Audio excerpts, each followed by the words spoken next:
बिस्मिल्लाहिर्रहमानिर्रहीम। जवाब दो के साथ मैं हूं फरूख पुड़ाइच। नाज़रीन, पाकिस्तान में इस वक्त कोकेन कोइन अनमोल उर्फ पिंकी का मौजू खूब गर्म है। आज उसे कराची की अदालतों में पेश किया गया। आपको बताएंगे कि अदालती अहाते में बदनाम ज़माना मंशियात फरोश ने शोर क्यों मचाया, अदालत ने क्या कहा। सबसे पहले लेकिन बात करेंगे आलमी मंजरनामे की।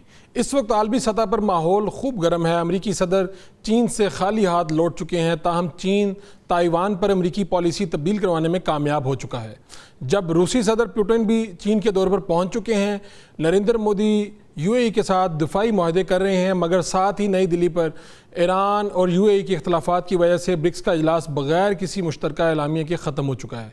यही नहीं बल्कि ईरानी वज़ीर ख़ारजा ने भारतीय सरजमीन पर बैठ कर ईरान अमरीका मुज़ाकरात में पाकिस्तान के मस्बत किरदार की तारीफ़ की है, जबकि अमरीकी सदर ने यह भी कहा है कि वो ईरान के साथ जंग ख़त्म नहीं करना चाहते थे, मगर पाकिस्तान की दरख्वास्त पर जंगबंदी की। इधर अमरीकी मंदूब ने दावा किया है कि चीन ने ईरान से पीछे हटना शुरू कर दिया है, जबकि अमरीका की जानिब से दावा किया जा रहा है कि इसे आबनाए हुर्मुज़ के मामले पर आलमी इमदाद मिलना शुरू हो चुकी है। सवाल यह है कि क्या आबनाए हुर्मुज़ के मामले पर अमरीका को आलमी हमायत मिल रही है? चीन ईरान की हमायत से पीछे हटने लगा है?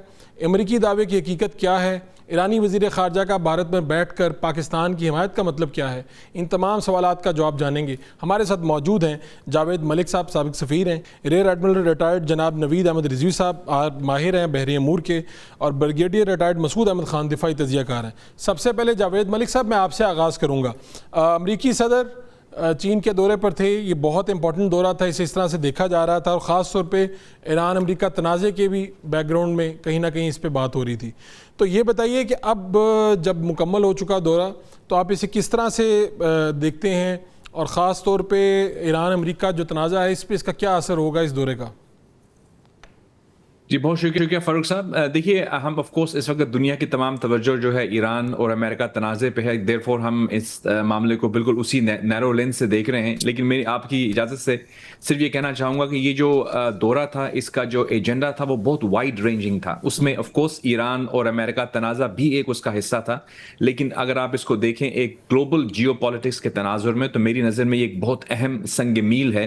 ऑफ कोर्स हम जानते हैं कि माजी के अंदर जो भी सुपर पावर्स रही हैं, जैसे कि यूएसएसआर आप जानते हैं और अमेरिका, उनके दरमियान जो रिलेशनशिप थी वो हमेशा कॉन्फ्रंटेशनल थी, यानी आपस में उनकी एक तसादुम रहता था। अब इनको ये इदराक हो चुका है, अमेरिका को भी और चाइना को भी। कुछ अरसे पहले तक इवन अमेरिका में एक पॉलिसी थी जिसको कहा जाता था चाइना कंटेनमेंट पॉलिसी, यानी वो चाइना को कंटेन करना चाहते थे, अपने बराबर नहीं आने देना चाहते थे। लेकिन अब उन्हें इस चीज़ का इदराक है कि चाइना खुद एक सुपर पावर बन चुका है, और अब उनके साथ हमारी जो रिलेशनशिप है, जो हमारे ताल्लुकात हैं, ये कॉन्फ्रंटेशनल नहीं बल्कि कोलैबोरेटिव होने चाहिए। आपस में इश्तराक की बात हो रही है कि हम आपस में कुछ मामलों में कॉम्पीट करेंगे दुनिया के ग्लोबल स्टेज पर। दोनों उभरती हुई ताकत, एक इस्टेब्लिश ताकत है, दूसरी भी ताकत बन चुकी है, तो ऑब्वियसली आपस में तसादुम नहीं करेंगे, वो आपस में कंपटीशन करेंगे, हेल्थी कंपटीशन करेंगे, लेकिन एक तरह से मैनेज करके इस ग्लोबल जियो पॉलिटिक्स को, इकोनॉमी को लेकर चलेंगे। क्योंकि अगर उनके दरमियान तसादुम होता है जैसे माजी में होता था यूएसएसआर और अमेरिका के दरमियान, तो दुनिया के लिए वो सही नहीं है। तो मैं उस हवाले से इसको एक अच्छी पेशरफ समझता हूं। लेकिन अब आप इसको तनाजुर में अगर देखते हैं अब इस ईरान और अमेरिका तनाज़े पे, तो डेफिनेटली इवन न्यूयॉर्क टाइम्स ने ये कहा है कि the agenda was wide ranging, लेकिन the shadow of war was looming over it. तो ऑफ कोर्स दुनिया ये समझ रही थी, उम्मीद लगाए बैठी थी कि शायद यहाँ से कोई इसका हल निकलेगा। लेकिन मैं जहाँ मुझे मौका मिला, मैंने पहले भी कहा कि देखिए, यकीनन चाइना का एक लीवरेज ज़रूर है ईरान के ऊपर, बिकॉज ईरान से चाइना बहुत सारी अपनी एनर्जी नीड्स लेता है, उनको ट्रेड पार्टनर भी है, उनका लीवरेज है बहुत उसके ऊपर। तो हो सकता है वो उसको किसी हद तक कन्विंस कर पाएं कि वो अपना हुर्मुज़ को खोले और कुछ फ्लेक्सिबिलिटी का इजहार करे। मेरी इंफॉर्मेशन जहाँ तक है उसके मुताबिक चाइना ने अपनी लीवरेज को इस्तेमाल किया है, लेकिन पब्लिकली अमेरिका भी ये नहीं कहना चाहेगा, बिकॉज अमेरिकन प्रेसिडेंट ये नहीं चाहते कि दुनिया उनको यूं देखे कि वो इस मसले के हल के लिए चाइना की मदद ले रहे हैं। वो खुद को एक स्ट्रॉन्ग और यानी दुनिया की एक बहुत बड़ी ताकत का सदर के तौर पर देखना चाहते हैं। उन्होंने तो इस दौरे को 2 महीने पोस्टपोन भी इसलिए किया था कि वो समझते थे कि इस मसले का हल करने के बाद एक फातेह प्रेसिडेंट के तौर पर वहां पे जाएं। तो वो डायरेक्टली पब्लिकली नहीं कहेंगे कि चाइना से हमने कोई हेल्प मांगी है, ना ही वो शायद चाइना भी कहे। लेकिन मैं समझता ये हूं कि इस हवाले से चाइना ने भी अपना वेट जरूर डाला होगा, बिकॉज आपना हुर्मुज़ का बंद रहना चाइना के हक में भी नहीं है। ठीक है, बिल्कुल ठीक है। जी साहब, ये आबना हुर्मुज़ के मामले पर आलमी इमदाद मिलना शुरू हो गई है, ये अगर यूएस की तरफ से दावा किया जाए तो इसे किस तरह से देखा जाएगा? जी जी, बिस्मिल्लाहिर्रहमानिर्रहीम। बहुत शुक्रिया बड़ाइच साहब। मेरे ख्याल में ये स्टेटमेंट टोटली तो करेक्ट नहीं है। इस तरह है कि जो एनर्जी नीड्स दुनिया की हॉल्ट हुई हैं, जिसकी जो इसके बंद होने से है, तो उस पे एक इंटरनेशनल प्रेशर है जो बिल्ड हो रहा है ऑन टू अमेरिका, ताकि वो इस तनाज़े को ख़त्म कर सकें और आबनाए हुर्मुज़ को इसकी इनिशियल जो इसकी स्टेट थी, जैसे ये एक इंटरनेशनल वाटरवे थी, उसमें वापस इसको बनाया जा सके और जहाज़ आराम से गुज़र सकें। ये आपको पता ही है कि क्योंकि ईरान ने इसको अपना लिवरेज मेन उसके पास यही है अगेंस्ट अमेरिका एंड इज़राइल, तो वो इसके ऊपर अपना मुसलसल कंट्रोल रखे हुए है और ज्योग्राफी उसको इसमें हेल्प करती है कि उसका सारा कोस्ट अलोंग उसके साथ ही है। तो ये जो इंटरनेशनल प्रेशर है वो वैसे आपने देखा होगा, यूरोपीय यूनियन भी कह रही है, फ्रांस ने भी कहा कि हम इसके बारे में ईरान से बात कर रहे हैं और अपने, तो मेरे ख्याल में इंडिविजुअल कंट्रीज का ईरान से राब्ता हो रहा है कि किसी तरह उनके फ्लैग कैरियर्स को गुजरने दिया जा सके। ईरान उसके ऊपर कुछ को, जैसे चाइनीज कुछ शिप्स गुजरे हैं, तो उसके ऊपर तो, और पाकिस्तानी शिप्स को अलाउ किया है, लेकिन वो मेरे ख्याल में अब इसके ऊपर कोई सरचार्ज या कोई टैक्स ज़रूर लेंगे, क्योंकि उनकी अपनी इकोनॉमिक कंडीशन ऐसी नहीं है कि वो बहुत अरसे से अंडर सैंक्शंस हैं, आपको अंदाज़ा है। तो मेरे ख्याल में जो ये प्रेशर है ये बिल्ड अप हो रहा है टू एंड द डिस्प्यूट, जो कि एक बिल्कुल गैर ज़रूरी आपने स्टार्ट लिया और सारी दुनिया की एनर्जी को और उसके अमन को सबोताज कर दिया है। तो yes, the pressure is building up, और इसी वजह से मेरे ख्याल में, क्योंकि ये एक किस्म की, मैं समझता हूँ कि ये अमेरिका के लिए, वो रॉबर्ट कागान ने भी बड़ा अच्छा लिखा है दी अटलांटिक में, कि ये इजराइल एक लाइबिलिटी बन गया है, एक बोझ बन गया है और अमेरिका के लिए, और वो अमेरिका एक दलदल में फंस गया है आबनाए हुर्मुज़ की वजह से। ठीक, तो इसमें से निकलना उनके लिए बहुत ज़रूरी है।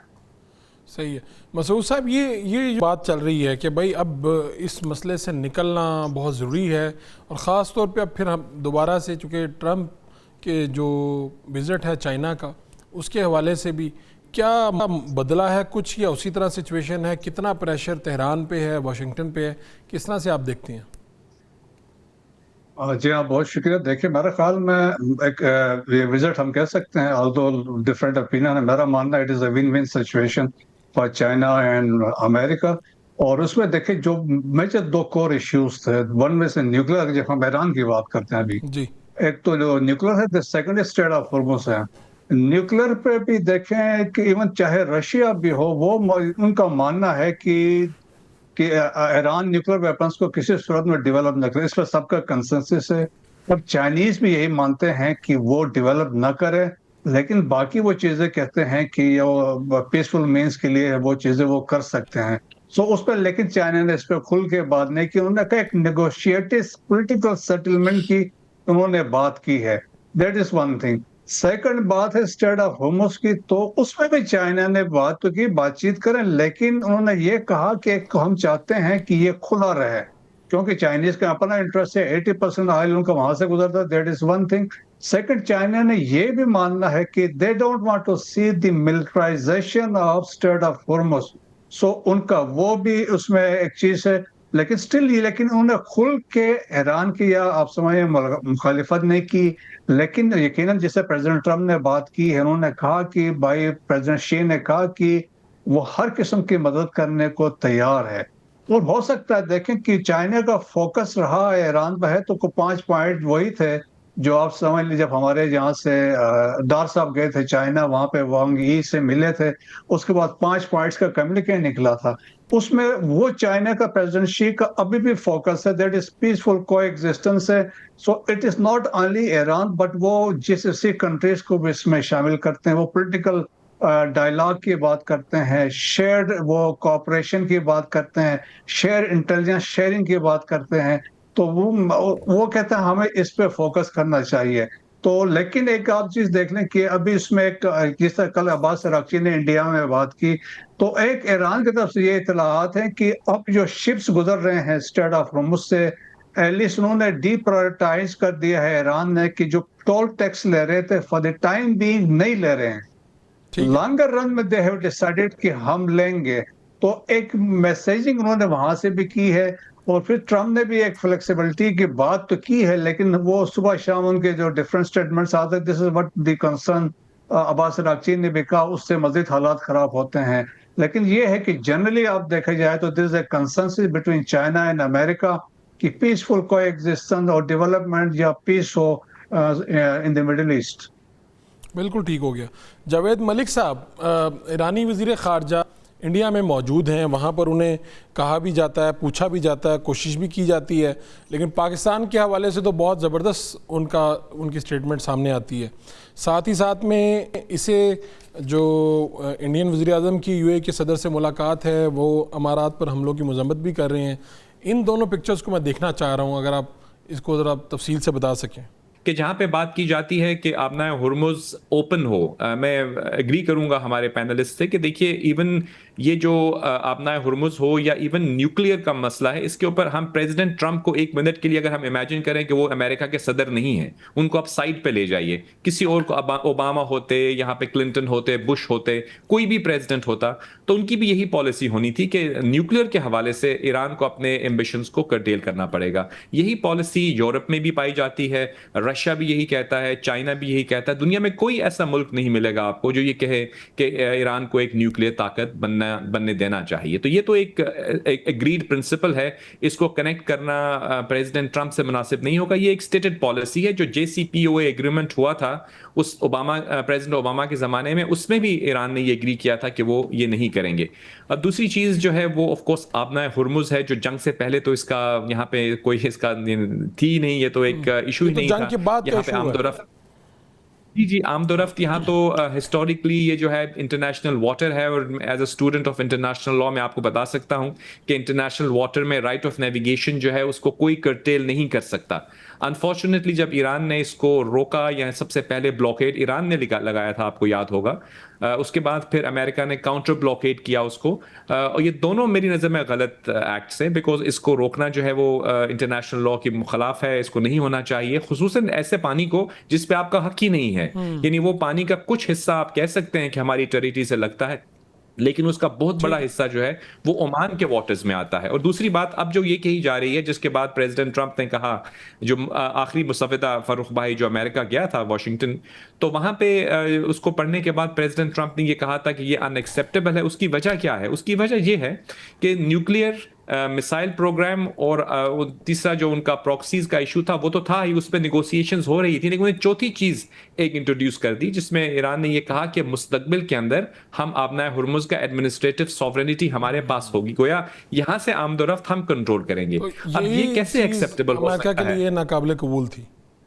ना सिर्फ अमेरिका के लिए फारूक भाई, बल्कि वहां पे जो ममालिक दूसरे हैं जिनका उस पानी से आमदोरफ्त होती है, और मैं तो ये समझता हूं इवन चाइना के लिए भी वो एक्सेप्टेबल नहीं होगा, किसी के लिए भी एक्सेप्टेबल नहीं होगा। और अब हम देख रहे हैं कि इस मामले पे पूरी दुनिया में कंसेंसस है। तो ये अगर चीज इस तरह की इंट्रोड्यूस होगी तो फिर अनफॉर्चुनेटली ऐसा ही लगता है कि हम गालिबन तसादुम की तरफ दोबारा जा रहे हैं। अल्लाह ना करे ऐसा हो, हम उम्मीद करते हैं कि जंग की तरफ दोबारा ना जाया जाए, क्योंकि वो किसी के हक में नहीं है, ना अमेरिका के, ना ईरान के, और ना इस खित्ते के, बल्कि दुनिया पूरी के ऑब्वियसली इसकी मुतहम्मिल नहीं हो सकती कि इसका इकोनॉमिक फॉल आउट जो है वो कैटास्ट्रॉफिक हो सकता है। हम कहीं ना कहीं वर्ल्ड रिसेशन में जा सकते हैं, ग्लोबल इकोनॉमी डाउन टर्न की तरफ जा सकती है, जिसके बहुत बहुत बुरे असरात हो सकते हैं दुनिया की इकोनॉमी पे। ठीक है, बिल्कुल ठीक है। एक ब्रेक लेते हैं, ब्रेक से वापस आएंगे तो रिजवी साहब से पूछेंगे कि आपने हुर्मुज़ पे जिस तरह से ईरान कह रहा है कि अब हम इसे ऑपरेट करेंगे, क्या ये ठीक बात है? इंटरनेशनल लॉ क्या कहता है? वेलकम बैक रिजवी साहब। अब यही बात है कि अगर बात तो आबना हुर्मुज़ का मामला तो शुरू हुआ था जंग के बाद, और फिर अगर ये भी मुतालबे में शामिल हो तो आपको लगता है कि कितना लोगों के लिए काबिल कबूल होगा? फिर दूसरी बात यही कि क्या सिर्फ इस पे आबना हुर्मुज़ को के ऊपर हक सिर्फ ईरान का है? जी, देखें, ये पहले एक बात समझें। मेरे ख्याल में जावेद साहब ने बताया कि ओबामा होते और कोई और हो तो उसको ट्रंप से ना जोड़ें, तो अगर ओबामा होते, बुश होते तो अटैक भी ना करते, इसलिए इनसे जोड़ा जा रहा है। अच्छा, अब दूसरी बात कि ये जो है हुर्मुज़, जी। अब आप मुझे बताएं, एक तरफ एक ग्लोबल पावर है, सुपर पावर है, और एक तरफ ईरान है। इनकी नेवीज का आपस में कोई मवाजना नहीं है।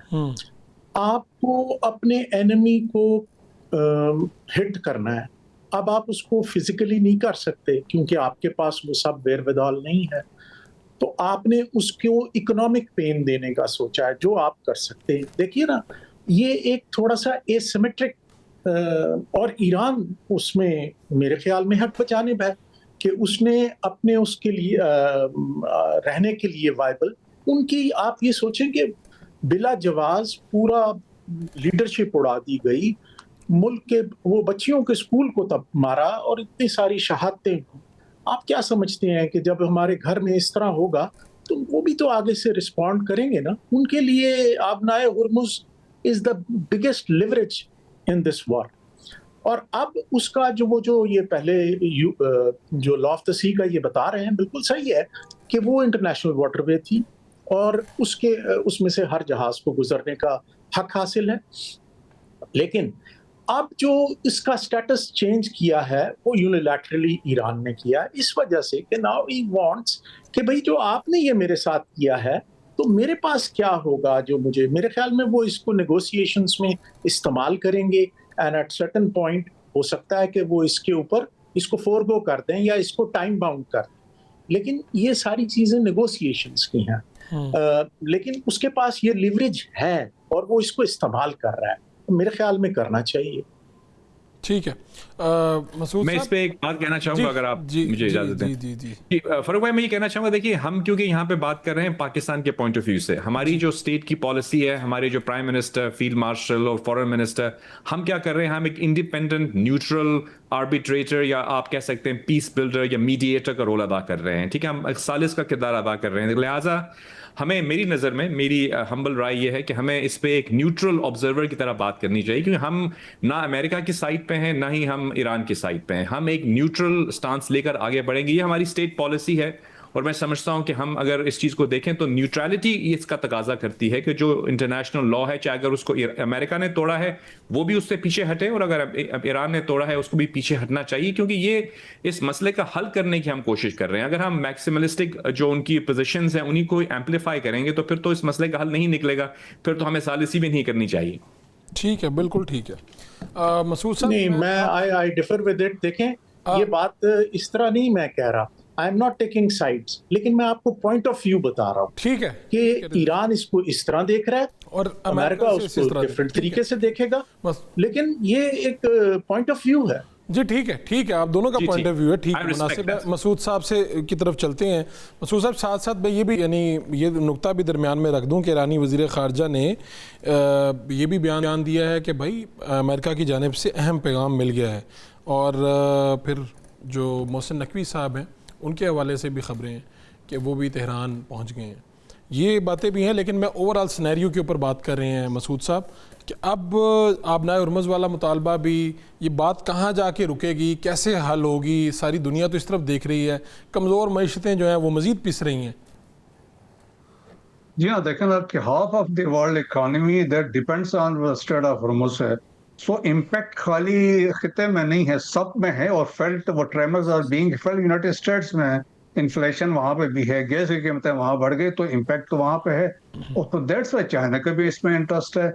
और फिर देखिए टू कोर इश्यूज अभी जो एमर्ज हुए हैं, one is nuclear, the other is strait of Hormuz. So strait of Hormuz जो है, ईरान इसको यूज कर रहा है एज ए लेवरेज है, आप बेड लेवरेज कह लें, या it has been no weaponize, वो एक तो फैक्ट है ये।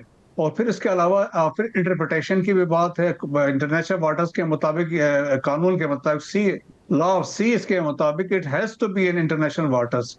और लेकिन उन्होंने अपना area of responsibility that of Oman के मिला के कहा कि हमारा बनता है। सो इस पे कंसर्न्स है, जीसीसी कंट्रीज के सीरियस कंसर्न्स है। सो एक तो उनका भी इंटरेस्ट है, दैट्स वाई देखें कि 6 अरब कंट्रीज ने they have written a letter to secretary general recently उसमें ओमान मायने से जॉर्डन की एंट्री हुई है और उन्होंने देहवास की इसका डिसीजन आप करवाया है कि स्ट्रेट ऑफ हॉर्मुज के बारे में कि यूनिलेटरली कोई इस पर फैसला नहीं कर सकता है। तो सिंस तो वो दैट इज एक सीरियस डेवलपमेंट है। दैट्स व्हाई अमेरिकन भी चाहते हैं, अरब भी चाहते हैं और तमाम जो खित्ते के ममालिक है वो चाहते हैं कि इसका एक ऐसा सेटलमेंट हो। सिमिलरली न्यूक्लियर पे भी है।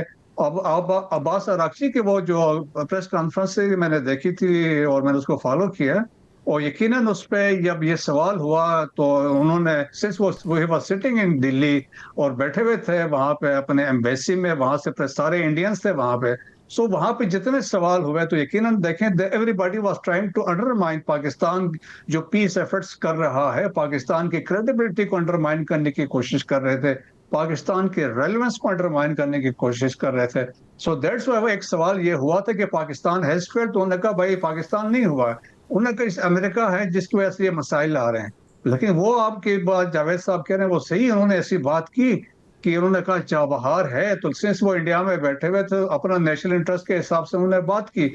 और हमें ये भी पता है चाबहार क्यों बना और उसके मकासद क्या थे, और दे वांटेड टू पाकिस्तान को बाईपास अफगानिस्तान, बेसिकली अफगानिस्तान से लिंक भी एस्टेब्लिश करना चाहते थे। दैट इज वन थिंग, ताकि अफगानिस्तान का जो डिपेंडेंस पाकिस्तान पे वो खत्म किया जाए। दैट्स व्हाई चाबहार से अगर आप जाएं तो ऊपर एक सड़क बनाई है, दिलाराम जरंज रोड है, 218 किलोमीटर है, जो अंदर जाती है कंदहार से, कंदहार को भी लिंक करती है, वहां से हेरात को भी लिंक करती है, सीधे काबुल जाती है। सो कंसेप्ट था कि पाकिस्तान को बाईपास किया जाए और चाबहार को डेवलप किया जाए, और उसमें बड़ा पैसा इन्वेस्ट है। सो उस वक्त नेशनल इंटरेस्ट थे, इंडिया के भी नेशनल इंटरेस्ट था, ईरान के भी नेशनल इंटरेस्ट था। So Pakistan has to protect its national interest, और इस केस में यकीनन वी आर वेरी न्यूट्रल है, और हम बात कर रहे हैं टोटल सिंसियरिटी के साथ कि ऑब्जेक्टिव क्या है, peace and stability in Persian Gulf में, और कि हम नहीं चाहते हैं जीसीसी कंट्रीज इसके अंदर ड्रैग हो, मुसलमान आपस में लड़े। सो दैट इज पाकिस्तान की, दैट्स व्हाई आप देखें ना कि प्रेसिडेंट ट्रंप ने क्यों कहा, बस क्योंकि पाकिस्तान बस इंस्ट्रूमेंटल सीज फायर करवाने में 7-8 अप्रैल और उस रात को इट वाज फील्ड मार्शल और इंटेंस डिप्लोमेसी हो रही थी। सो पाकिस्तान फाइनली प्रीवेल्ड। सो मेरे ख्याल में पाकिस्तान, अब आप देखें ना सारी दुनिया एक तरफ हो गई है। आप देखें CBS आप देख लें, नेतन्याहू की स्टेटमेंट उठा के देख लें, यूएई में जो डेवलपमेंट्स हो रही है अगर आप वहां से देखें, जिस तरह नेतन्याहू के विजिट्स की बात है, मोसाद के चीफ के आने की बात हो रही है, शनबैत के चीफ के आने की बात हो रही है, तो इस तरह के जो डेवलपमेंट्स है वो पाकिस्तान के अगेंस्ट एक माहौल गर्म किया जा रहा है। फिर साथ ही देखें दहशतगर्दी में इंक्रीज हो रही है। So everything is linked. लेकिन पाकिस्तान अपना नेशनल इंटरेस्ट भी प्रोटेक्ट करेगा, but at the same time हम भी चाहेंगे peace and stability in the region. बिल्कुल ठीक है, बिल्कुल ठीक है। और यहाँ पे ये भी क्या आपने मुलाकातों का जिक्र किया, यहाँ पे अगरची साहब की मुलाकात अजीत डोवल से भी हुई है, आपने शायद देखी होगी। जी ठीक है, यहाँ मोदी साहब से भी मिले, जयशंकर से भी मिले, अजीत डोवल से भी मिले। मलिक साहब, ये भी हैरानकुन था मेरे लिए। बिल्कुल आप सही फरमा रहे हैं, हर मुल्क अपना अपना नेशनल इंटरेस्ट है, उसको सबसे पहले प्रेफर करता है। मौजूदा सूरत हाल में पाकिस्तान के लिए क्या सफारती चैलेंज क्या है? एक तो जो इशारा किया ना इन्होंने, वो बात तो ठीक है, हम पिक्चर को जब देखते हैं तो पाकिस्तान के ख़िलाफ़ जो पाकिस्तान मुखालिफ कुफ्ते हैं वो पूरी मुकम्मल एक ही, कहीं से रिपोर्ट आती है, कहीं से प्रोपेगेंडा शुरू होता है और फिर ये सारी एक सिलसिला बन जाता है। इस वक्त पाकिस्तान के लिए सफारती चैलेंज क्या है इस वक्त? जी, मेरी नज़र में जो ये रिपोर्ट जिसका आप जिक्र कर रहे हैं, हमारे फाजिल दोस्त भी, बिल्कुल वो रिपोर्ट आई। उस रिपोर्ट के बाद फिर हमने देखा कि वहाँ पे एक सेनेटर हैं लिंडसी ग्रैहम, उन्होंने उसको वेपनाइज किया और कांग्रेस के सामने उन्होंने जो है सवाल जवाब भी किए उसके हवाले से। हम जानते हैं कि लिंडसी ग्रैहम कौन है, वो खुद कहते हैं कि वो नेतन्याहू के दोस्त भी हैं, और जो अमेरिका में एक इदारा है American Israeli public affairs committee, IPAC कहलाता है, जो कि मेन एक लॉबीस्ट कह सकते हैं आप उसको, जो इजरायली इंटरेस्ट को प्रोटेक्ट करने के लिए अमेरिका में बहुत ज़्यादा उनको प्रो इजरायली लॉबी कह सकते हैं आप उसको, वो मौजूद है। तो हम अगर इसको देखें बड़ी गौर से तो हमें नज़र आता है कि कुछ कुव्वतें ऐसी हैं जो कि पाकिस्तान के ख़िलाफ़ मुतहर्रिक है। लेकिन अगर आप ओवरऑल देखेंगे फ़ारूक भाई, तो आप इसको देखेंगे कि 90% या 95% ऑफ द वर्ल्ड कम्युनिटी वो पाकिस्तान के एफर्ट्स को अप्रिशिएट कर रही है, चाहे वो अमेरिकन प्रेसिडेंट हो। इस रिपोर्ट के आने के बाद, लिंडसी ग्रैहम के स्टेटमेंट्स के बाद भी प्रेसिडेंट ट्रंप से जब पूछा गया तो उन्होंने पाकिस्तान को अप्रिशिएट किया, अभी भी उन्होंने पाकिस्तान को अप्रिशिएट किया है। चाइना पाकिस्तान के एफर्ट्स को अप्रिशिएट कर रहा है, अरब ममालिक अप्रिशिएट कर रहे हैं, रशिया अप्रिशिएट कर रहा है, यूरोपियन कैपिटल्स अप्रिशिएट कर रहे हैं, बल्कि इतनी अप्रिसिएशन पाकिस्तान के लिए ग्लोबली हुई है जो मैंने पहले कभी नहीं देखी। तो मैं समझता हूँ पाकिस्तान की मुखलिसाना काविशें, सफारती काविशों को हर मुल्क अप्रिशिएट कर रहा है, और अगर उसमें कुछ हल्के ऐसे हैं जिनको वो नागुज़ीर गुजर रही है तो मैं समझता हूँ उसको हमको इग्नोर कर देना चाहिए। बिकॉज जो सीरियस लोग हैं, जो दानिशमंद लोग हैं, जो रैशनल लोग हैं, वो ये समझ सकते हैं कि इस किस्म की कॉन्स्पिरेसी फैलाई जाती है, मीडिया डिसइंफॉर्मेशन फैलाई जाती है, और उसको डिसइंफॉर्मेशन ही समझ के वो डिसरिगार्ड भी कर देते हैं। तो मैं समझता हूँ पाकिस्तान इस वक्त सफारती मैदान में, मैं समझता हूँ कि एक ग्लोबल सेंटर स्टेज पे है, और हम उम्मीद करते हैं कि पाकिस्तान की काविशों से ये मसला भी हल होगा। हमारी कोशिशें जो हैं वो तो मुखलिसाना है फर्रुख भाई, लेकिन ऑफ कोर्स ये जो मसला है ये अमेरिका और ईरान के दरमियान है, और उन दोनों ने इसके अंदर फ्लेक्सिबिलिटी दिखानी है। बिल्कुल उन दोनों अगर ने वो फ्लेक्सिबिलिटी दिखाएंगे तो मसले का हल होगा। बिल्कुल उन दोनों ने खुद ये मसला हल करना। पाकिस्तान अपनी कोशिशें जारी रखे हुए। आप तीनों मेहमानों का बहुत बहुत शुक्रिया, हमारे साथ थे, और आप जो इस वक्त आलमी मंजरनामा है उसे बड़ी ही वजाहत के साथ बयान कर रहे थे कि पाकिस्तान इस वक्त मरकज़ भी है और महवर भी है। सफारती अपनी कोशिशों की वजह से पूरी दुनिया इसको देख रही है। साजिशें करने वाले बेशक साजिशें कर रहे हैं, लेकिन पाकिस्तान का जो सफारती मुकाम है वो बहुत बुलंद होता जा रहा है। एक ब्रेक लेंगे, ब्रेक से वापस आएंगे तो बात करेंगे अनमोल उर्फ पिंकी। अदालत में पेशी हुई, क्या कुछ हुआ, वहाँ पर मंजरनामा क्या था, उन्होंने कुछ बातें की हैं, वो सारी बातें एक ब्रेक के बाद। Welcome back. पिंकी, जब अदालत आई तो फिर क्या हुआ, वहाँ पे माहौल क्या हुआ? फिर बार बार उनके मुंह पे कपड़ा डाला गया था, उनका मुंह ढांप दिया गया था, लेकिन इस सब के बावजूद उन्हें जब मौका मिला तो उन्होंने कुछ बातें कही हैं। और अदालत का माहौल क्या था, ये सारी बातें आसिम भट्टी साहब हमारे साथ मौजूद हैं। आप ब्यूरो चीफ हैं कराची के एक न्यूज़ के। भट्टी साहब, आपका बहुत शुक्रिया। ये बताइए, ये कराची से पूरे पाकिस्तान में चर्चा हो रहा है पिंकी का, हुआ क्या आज जब उन्हें अदालत लाया गया?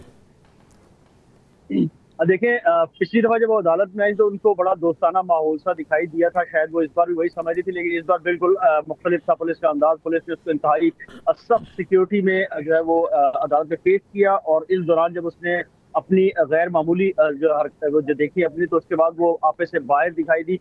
उसका ये भी हमने देखा कि अदालत में पहुंचकर वो उसने जो पहले शोर शराबा शुरू कर दिया, और किसी तरीके से शायद मेरी जान बच जाए, और लेकिन पुलिस ने उसको अपने हिसार में रखा। अदालत में जब पेश कर दिया गया तो फिर उसके बाद वहाँ पर उसने जो है अदालत पे जो है, जो हम रिवायत में भी ये देखते हुए आते हैं कि अमूमन जो मुल्जिमान होते हैं वो इस किस्म के हरबे इस्तेमाल करते हैं, तो उसने आज वही किया। उसने अदालत में बताया कि जी मुझे तशद्दुद किया जाता रहा है, मुझे प्रेशराइज किया जा रहा है, मुझे कहा जा रहा है कि मैं फलां का नाम ले लूँ, फलां का नाम ले लूँ, ये सब इस तरीके से। तो मौजूद अदालत ने उससे बताया कि आप अदालत के अंदर मौजूद हैं, आप अदालत के दरवाजे खुले हुए हैं, आप तो यहाँ कोई हिरासत नहीं करेगा, आपका पूरा मौक़िफ़ सुना जाएगा। तो फिर उसके बाद उससे नाम वगैरह पूछा गया, उसने अपना नाम बताया, अपना उसने ये भी क्लेम किया जो कि हम पहले दिन से इस बात की अपने नाज़रीन को बता रहे हैं कि उसे लाहौर से हिरासत में लिया गया। तो उसने बताया कि मुझे लाहौर से 20 दिन पहले उठाया, और उसके बाद फिर मुझे अपने मुख्तलिफ जगह पे रखा, और फिर मुझे अब तो आसिम साहब, कराची की पुलिस जो है वो क्या दावा कर रही थी कि कराची से गिरफ्तार किया गया, तो फिर जब उसने अपने मुंह से कह दिया, ये तो सारे दावे गलत साबित हो गए। देखें, यही मेन पॉइंट है जो जिसमें नजर आ रहा है कि कहीं ना कहीं पुलिस ने कोई इसमें जो है ना ऐसा लूप होल रखा है कि जो इसमें जो मुल्जिमा है उसको फायदा मिले। मुल्जिमा ने आज अदालत में रूबरू खुद कह दिया कि मुझे लाहौर से उठाया, लेकिन पुलिस ने अपने मुकदमे में जो उसका गार्डन के इलाके का शो किया है, जो एड्रेस डाला है वो एड्रेस थी, वही उसका दूसरा दावेदार निकल आया है जो उससे और रिहाइश है, और जो गिरफ्तारी का मुकाम शो कर रहा है वो वीडियो खुद बता रही है कि ये पूरा ड्रामेटाइज वीडियो बनाई है। रिकॉर्ड क्या कहता है कि इनको किस दिन गिरफ्तार किया गया, और उन्होंने तो दावा किया है कि 20 दिन या 20 दिन से जायद हो गए हैं। रिकॉर्ड क्या कहता है कि कब से पुलिस की कस्टडी में है? बड़ा साहब, जो पुलिस के डॉक्यूमेंट्स हैं उसके मुताबिक 12 तारीख को इसको हिरासत में लिया गया है, लेकिन जो जराए हैं और जो पिंकी ने आज खुद भी अदालत में कहा कि उसको 20 दिन कबल यानी कि पहली तारीख के करीब उसको जो है वो लाहौर से हिरासत में तो ये तो बहुत से सवालात उठ गए कि 20 दिन वो कहाँ पे रही, यानी ये तो अब 4 दिन का मामला हुआ ना अभी जो हमारे सामने आया, बाकी 16 दिन 15-16 दिन वो कहाँ रहीं, किसकी हिरासत में रहीं, उनसे क्या मुतालबात किए जाते रहे। और जिस तरह वो खुद भी उन्होंने बनी गाला का भी जिक्र किया, बनी गाला की गूंज सुनाई दी आज हमें कराची की अदालत में। तो ये बताइए कि आप लोगों को रसाई मुमकिन थी आप लोगों तक, जिस तरह मैं कवर करता रहा हूँ तो हमें बाज़ दफ़ा बात करने का मौका मिल जाता है, तो आज माहौल क्या था अदालत के अंदर? नहीं, आज बिल्कुल बात करने का मौका नहीं था। उससे एक रिपोर्टर ने सवाल भी किया कि आप मीडिया के बारे में क्या कहेंगी, मीडिया के लिए कुछ कहेंगी, तो उसने कहा हम तो डूबे हैं सनम, साथ औरों को भी ले डूबेंगे। और उसके बाद फिर ये मीडिया के बारे में कहा है उन्होंने? ये मीडिया के बारे में। कासिम भाई, आप अपनी खैर बनाएं, वो इसमें क्या कह रही हैं इस शेर में कि मैं तो डूबी हूँ, फिर मैं आप सबको भी लेके डूबूंगी? ये इस बात का पेश खेमा है, वो इस बात की निशानदही कर रही है कि उसके जो लिंक्स थे, उसका जो सिस्टम था, वो इस मुआशरे के पूरे जो हमारा जो निज़ाम है उसमें फैला हुआ है, और उसने उन सब की तरफ वो इशारा कर दिया है। अब जब अदालत से उसको जो अदालत के रिमांड ना मिला, वो फैसला महफूज हुआ पहली अदालत, तो फिर दूसरी जो सचल के इलाके में गुज़िश्ता रोज पुलिस ने इसकी निशानदही पर कार्रवाई की, और मुबैना वहाँ पर भी अमनशियात बरामदगी केस रजिस्टर्ड हुआ। तो उसके बाद फिर मलीर की अदालत में पेश किया गया, वहाँ से उसको रिमांड नहीं दिया गया, और उसको भी इसके जो है ना वापस जिला जनूबी की अदालत से उसको 22 रोज सेंट्रल की अदालत से भी अच्छा, ये तो ठीक है। मैं ये जानना चाह रहा हूँ कि स्टोरी क्या है। यानी 2-3 दिन पहले जब वो आती हैं तो बहुत प्रोटोकॉल, और जिस तरह वो आती हैं उनकी चाल बताती है कि भाई उनका जो हमारे यहाँ कहा जाता है किला मजबूत है, और आज जब आई हैं तो आपने उनको ढांप के उनको सैंडविच बना के लाए थे, उनके इर्द गिर्द पुलिस ही पुलिस थी, ख़वातीन बार बार वो कपड़ा उठाती थी या नीचे गिराती थी। तो ये क्या हुआ 3 दिन में, बदला क्या है, ऐसा क्या हुआ है वहाँ पर, सिंध में चला क्या है, इतनी हरकत क्यों हुई है? बड़ाई साहब, पहले तो देखें, पहले एक हसास सिविल इदारे ने इसको लाहौर से हिरासत में लिया था, और उन्होंने अपनी जो प्रॉपर उनका एक स्टाइल होता है, प्रॉपर स्टाइल से इन्वेस्टिगेशन की। वही इन्वेस्टिगेशन हमने जो 12 तारीख के बाद 12 तारीख से वो हम रिपोर्ट भी करते हुए आ रहे हैं कि ये चीज़ें, जैसे इसके कॉन्टैक्ट्स और इसके जो रवाबित थे, वो सब चीज़ें रिपोर्ट होती आई।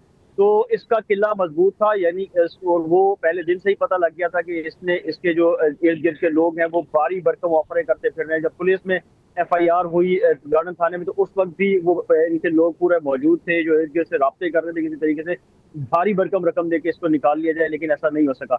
और जब ये थाने लाई गई तो थाने में भी SSP के साइड रूम में इसको AC के कमरे में बिठाया गया। तो उसी बॉडी लैंग्वेज की वजह से ये पहली दफा जब पेशी पे आई तो इसके तेवर ही अलग थे, लेकिन अब जब दोबारा इसको कत्ल के मुकदमे में रिमांड लिया गया, उसके बाद फिर अब इससे जो बाकायदा तौर पे जिस्मानी रिमांड के दौरान तफ्तीश हुई है, उसके बाद फिर इसने अपने तो उसे उस वक्त लगता था कि उसे कुछ नहीं होगा, और उसकी ऑडियोज भी यही बता रही थी। तो अब जो है मामला ख़राब हो गया। दूसरी बात, स्टोरी क्या है वहाँ के सहाफ़ती हलकों में, सियासी हलकों में कोई खलबली मची हुई है, कोई नाम आ रहे हैं सामने, और जो जिस तरह से इनके बारे में कहा जा रहा था, इन्होंने मुख्तलिफ नाम बताए हैं, इनके जो क्लाइंट हैं वो कोई मामूली लोग नहीं हैं, उस हवाले से ज़रा बताइएगा हमें।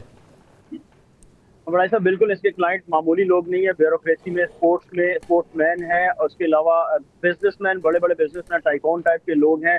और देखिए, इस इनसाइड स्टोरी जो खलबली जिस बात पे मची हुई है, क्योंकि इस बार जो है बड़े घरानों में अमवात हुई है इसके नशे के इस्तेमाल के बाद से, नशे की ज्यादती के बाद से। तो उसके बाद से जो सिंध गवर्नमेंट का स्टांस है कि इसको किसी भी तौर पे रियायत नहीं मिलेगी, तो उस पर एक जो है वो जो इन्वेस्टिगेशन चल रही है उसमें कुछ नाम सामने आना शुरू भी हो गए हैं, कुछ नाम चीजें कुछ सफराज में रखी हुई है।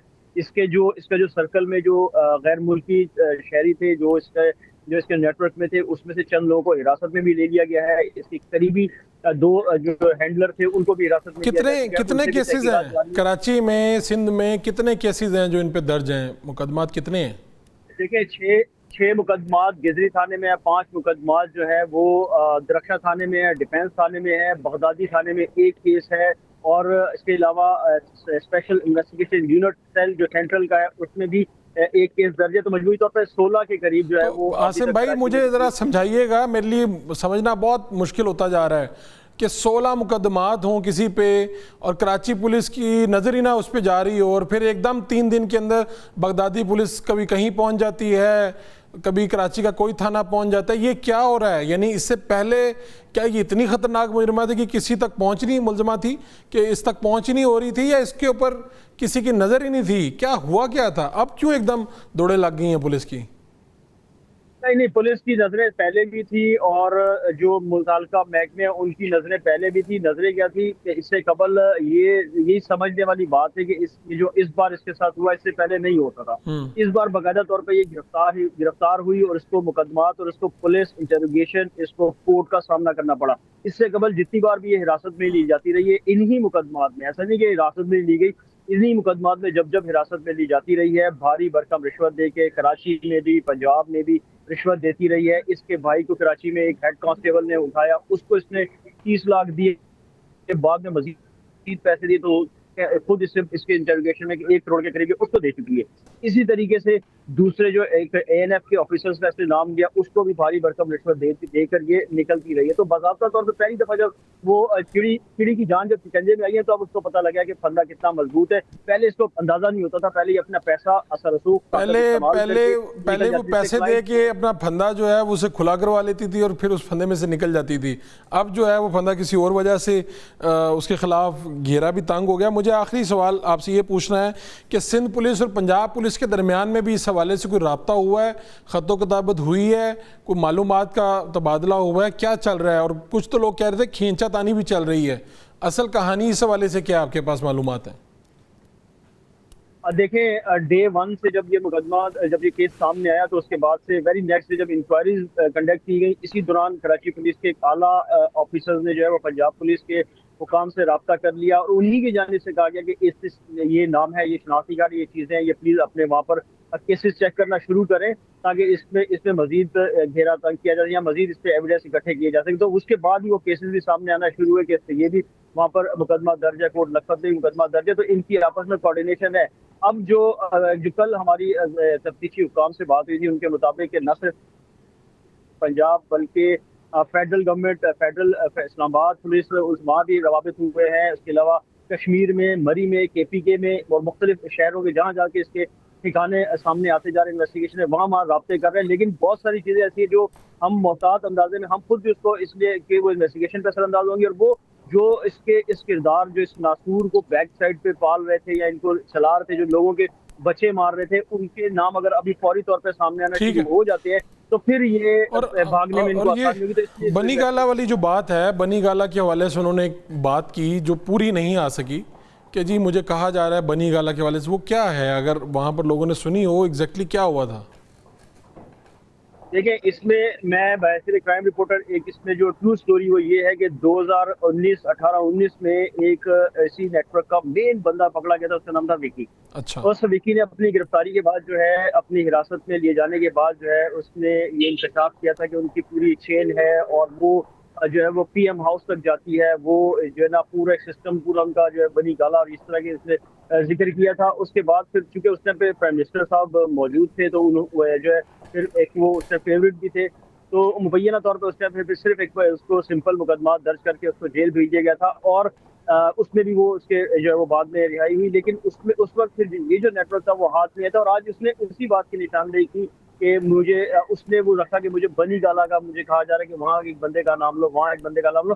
तो ये कड़ियाँ उसी 2018-19 वाली जाके जुड़ रहे हैं जो उसका बंदा पकड़ा गया था और उसने उस टाइम पे जो कानून नाफिज करने वाले इदारों के सामने इंकशाफ किया था। ठीक है, तो अब ठीक है, आप हमें बताते रहिएगा, आप पहले भी अपडेट करते रहे हैं इस केस के हवाले से। बहुत शुक्रिया आपका भट्टी साहब। ये देखें जी, ये मामला बड़ा ही ख़तरनाक है, उसने ख़ुद भी कुछ बातें की हैं और रिपोर्टर्स रात भी मोहतात अंदाज से आगे बढ़ रहे हैं, लेकिन बहुत कुछ है इस पिंकी के पास। लेकिन आज उनकी जो चाल ढाल है उसमें काफ़ी तब्दीली आई हुई थी। और लेकिन सवालिया निशान अगेन यही है कि लाहौर में मुकदमा दर्ज हों, वहाँ पर दर्जनों मुकदमा दर्ज हों, लेकिन जब तक लाइमलाइट में नहीं आता कोई मुलजिम तब तक उसे कोई भी उसको हाथ लगाने के लिए भी राज़ी नहीं होता। और वो किस तरह से हर जगह से वो ख़ुद इंकशाफात कर रही हैं कि कैसे कैसे जब वो गिरफ्त में आती थी क्या क्या करती थी वो। ये सारे मामलात हैं। इंशाल्लाह कल फिर मुलाकात होगी। अल्लाह निगहबान।